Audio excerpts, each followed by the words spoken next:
A very good day to all of you out there. This is Admav here with another episode of Admav's Corner.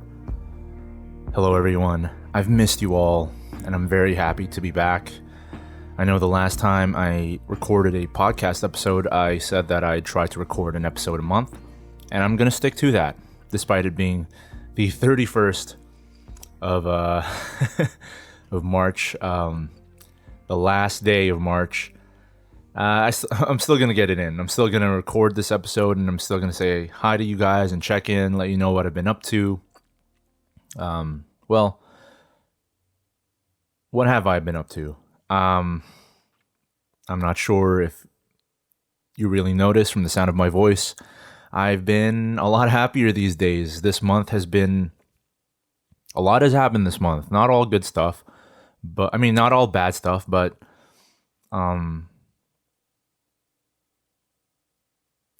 Not all good stuff, but there have been good stuff. And the good stuff, even though it doesn't feel like... No, I should not say that. The good stuff does feel like... It feels like there's been a lot of it. And I can't help but be grateful and be present in the moment and allow myself to feel good about it.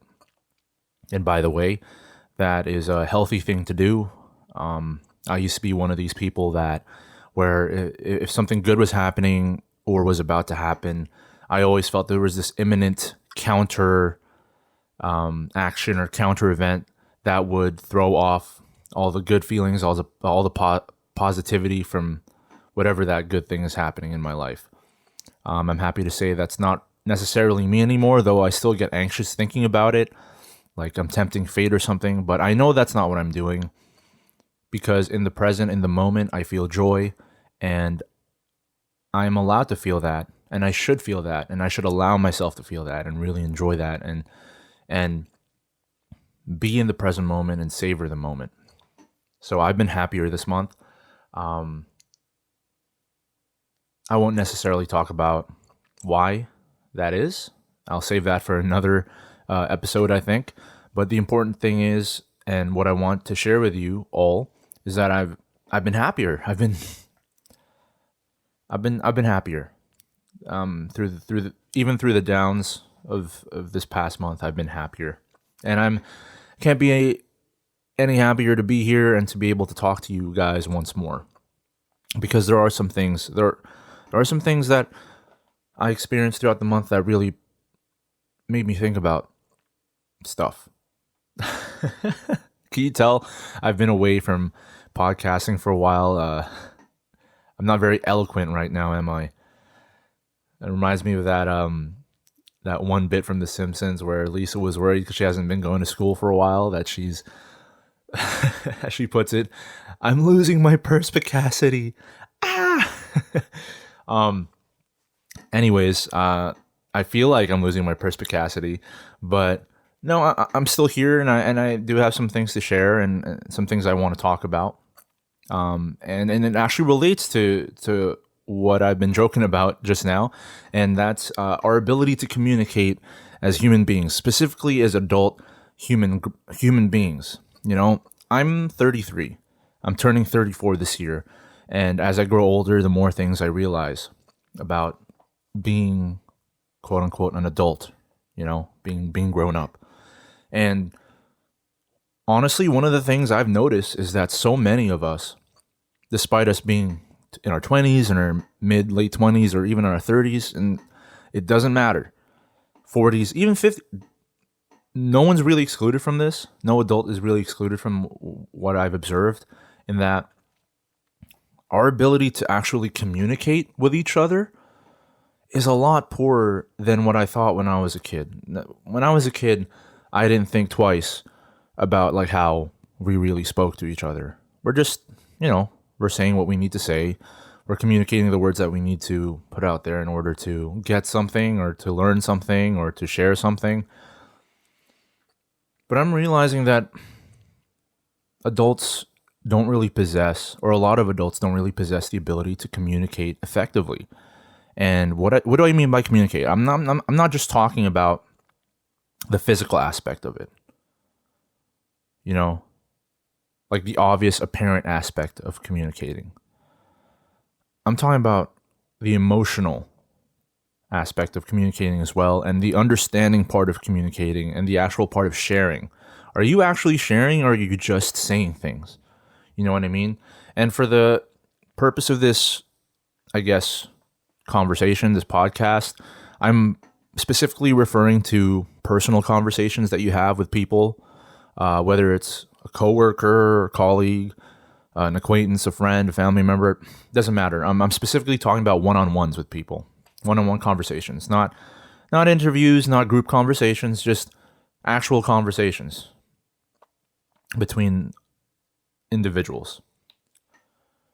So there's a lot to unpack here, and this is not, this is not a very, how should I say? I'm not going to delve into different philosophies of communication. I'm not going to go that deep. This is a very, I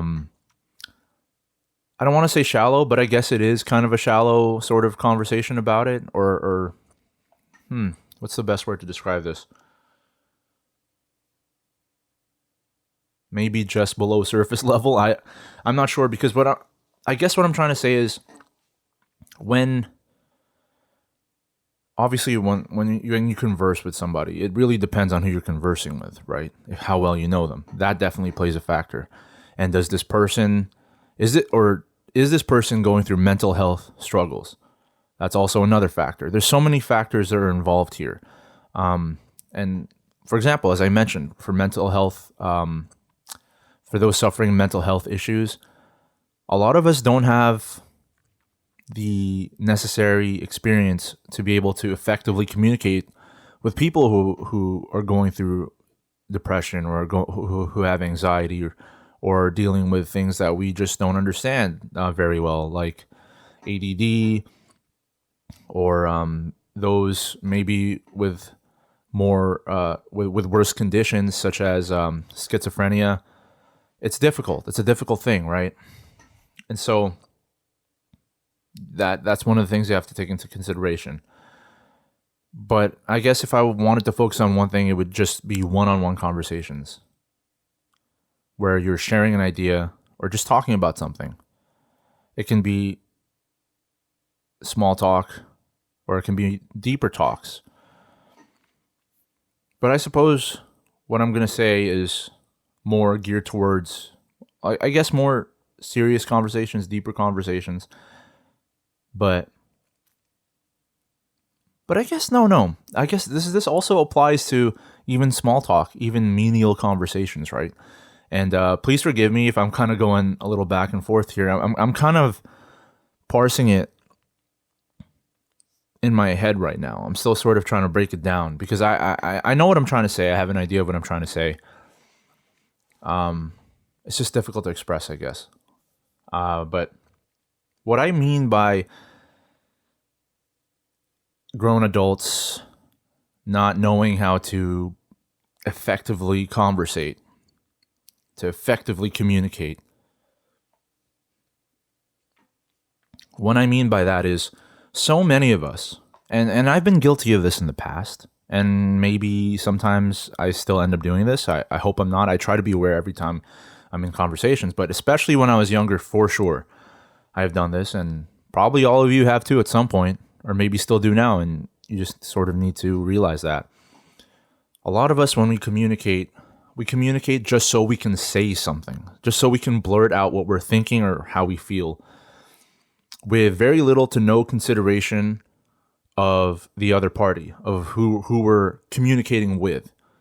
It's almost as if we're waiting for them to just say what they want to say, and we're listening, right? On a very peripheral level. You're just sort of like, okay, I'm hearing this. I'm hearing the vibrations go through the air. It's hitting my eardrums.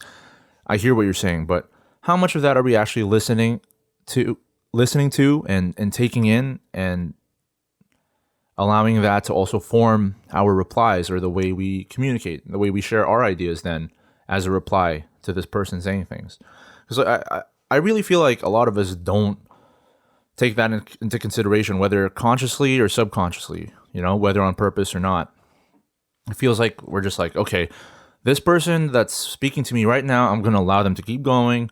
I'm going to allow them to talk just so that I can say my piece after.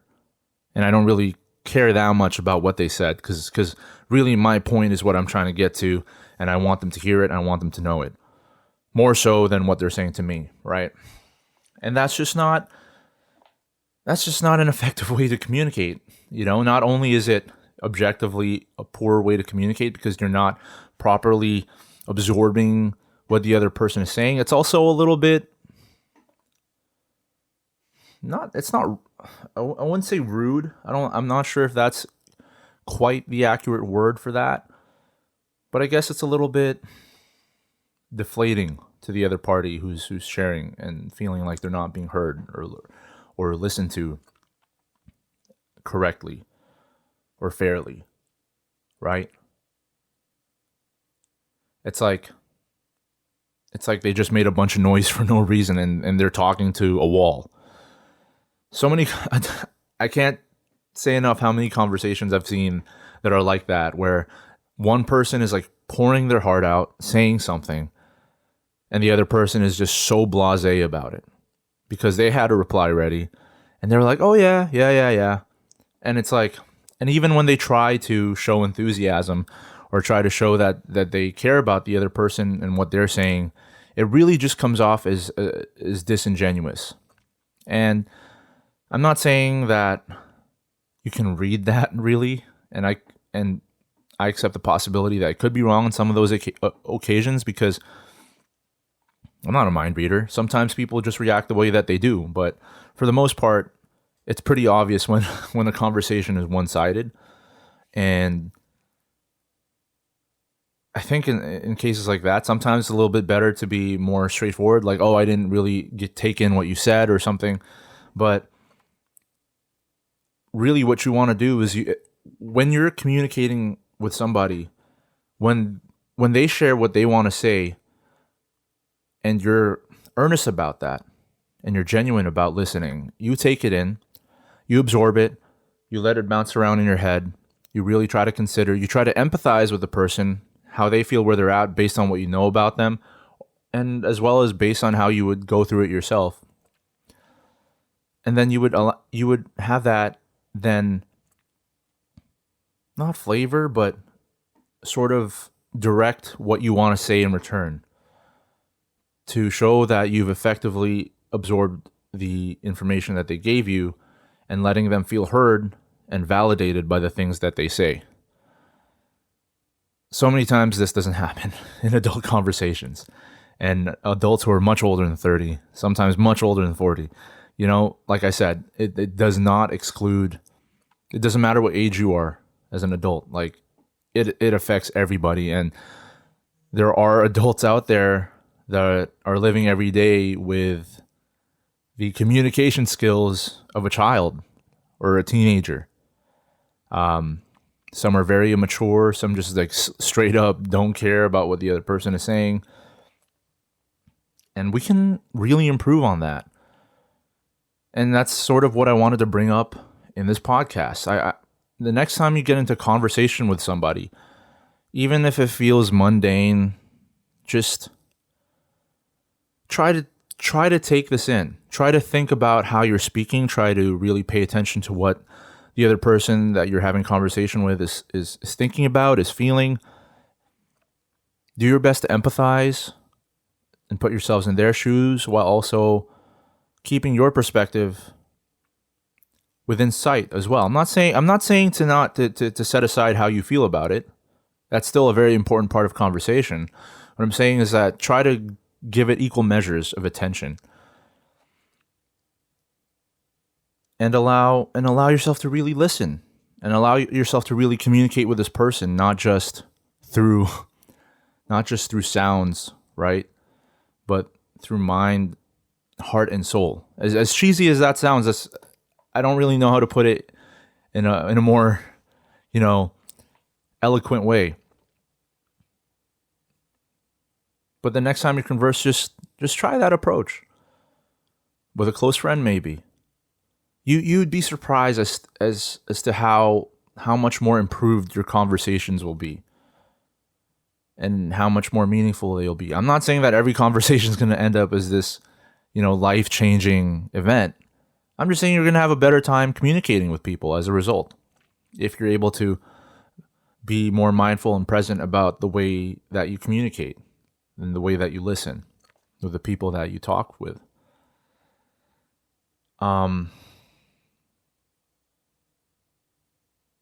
It's so important because if we're able to do this for each other, with each other, it greatly improves our lives. It makes us feel better. It helps our chances of feeling more understood and getting our point across while feeling good, knowing that we've listened to the other the best that we can in the most sincere way that we can. Sometimes that won't always end up good. I'm not saying, I'm not saying that conversations will always end up in a good place with this approach. I'm just saying you'll have a better chance of conversations going down a better path with this approach.